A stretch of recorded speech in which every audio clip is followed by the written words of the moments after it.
परम मुनि परमहंस श्री सनातन जी हर समय 5 वर्ष की अवस्था में रहते हैं और कोई वस्त्र नहीं धारण करते, दिगंबर। दिग माने दिशाएं, दिशाएं ही जिनकी अंबर है, अर्थात नग्न अवस्था में रहते हैं। ये वर्णन करते हैं कि एकादशी व्रत को हरितोष व्रत कहते हैं। भगवान की प्रसन्नता के लिए, हरिजू की प्रसन्नता के लिए एकादशी व्रत रहा जाता है। प्रायः समस्त वैष्णव जन रहते हैं। जो रसिक जन प्रियाजू के चरणों के अनन्य हैं, उनका एक ही व्रत है, श्यामा श्याम की 8 पहर उपासना करते हुए अपने मन वृत्ति को श्यामा श्याम में समर्पित करना। पर जो एकादशी व्रत रहते हैं परम धन्य है, वो हरितोष व्रत है। अब एकादशी व्रत का नियम क्या है और कैसे एकादशी व्रत का फल मिलता है, कई बार चर्चा हुई। बहुत सुंदर शास्त्र प्रमाण के अनुसार श्री सनातन मुनि बोल रहे हैं, जिसे एकादशी रहनी हो और एकादशी का फल प्राप्त करना हो, उसको 3 दिन, एक तो दशमी और एक द्वादशी और फिर बीच में एकादशी, उसको 3 दिन संयम में रहना होता है, तब बीच की एकादशी का उसे फल प्राप्त होता है। जिसे एकादशी व्रत रहना हो उसका नियम है कि दशमी के दिन कांसे के पात्र का त्याग करें। वैष्णव सिद्धांत है कि कभी जिसमें मांस बना उस रसोई का भोजन न ग्रहण करे। मसूर की दाल, चना की दाल, कोदों और कोई भी शाक, शहद, दूसरों का अन्न, दोबारा भोजन और मैथुन, ये दशमी के दिन त्याग दे। एक बार दशमी के दिन भोजन करे 24 घंटे में, क्योंकि एकादशी रहना है।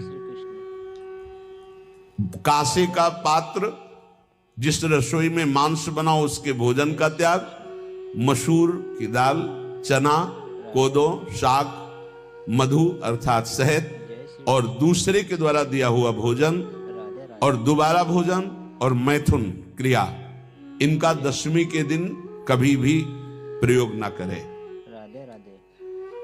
इन 10 वस्तुओं से वैष्णव दूर रहे दशमी के दिन।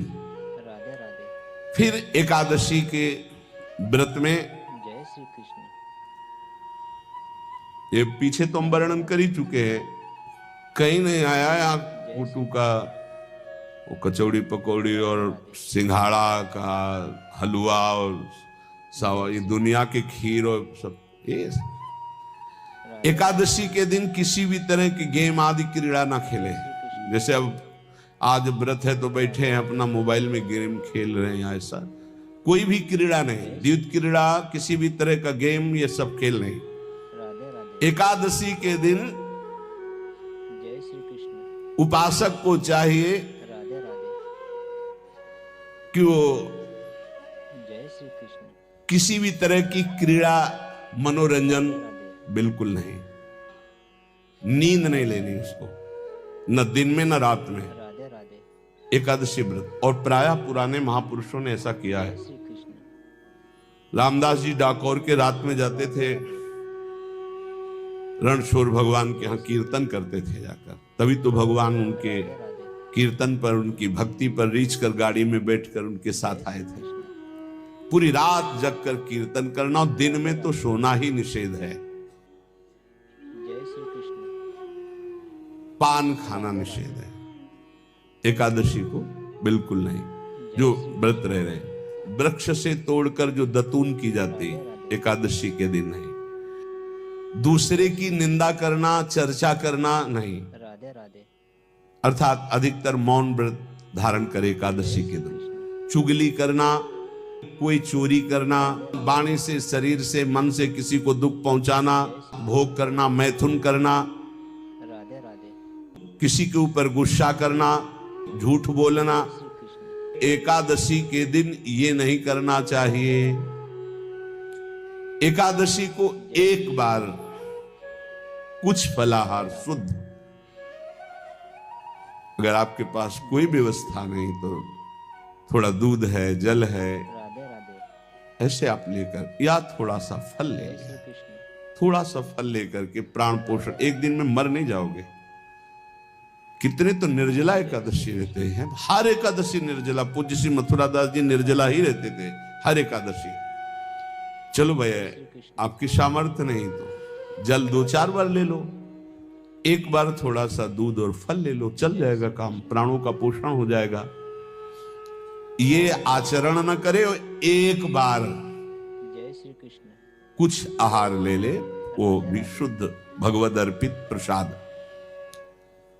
फिर द्वादशी को कांस के पात्र में द्वादशी को भी भोजन न पावे। जिस रसोई में मांस बनाओ उसमें आहार न ले, किसी भी तरह का नशा द्वादशी को न करे, शहद न पाए, तेल के बने पदार्थ न पाए, मिथ्या भाषण न करे और बहुत शरीर का व्यायाम न करे, बहुत थकावट वाले कार्य न करे,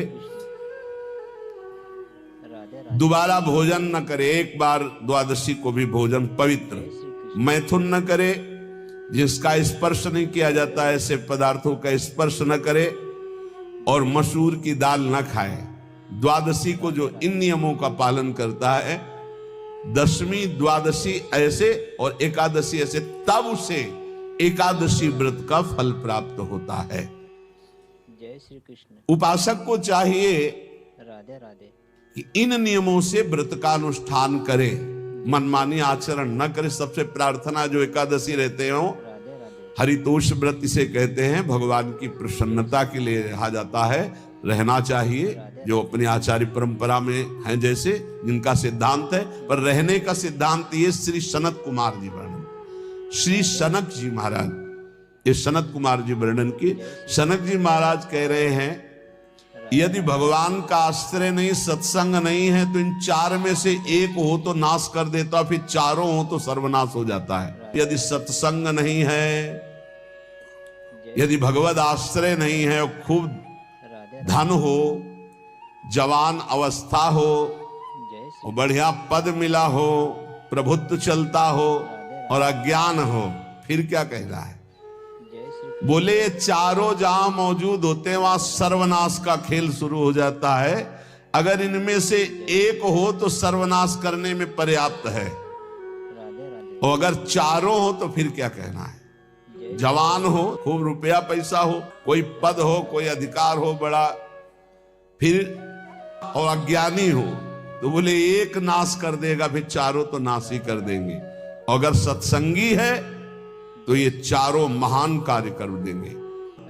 जवान है, खूब दूसरों की सेवा, मेहनत पूर्वक धन संपत्ति कमाकर माता पिता की सेवा, परिवार की सेवा,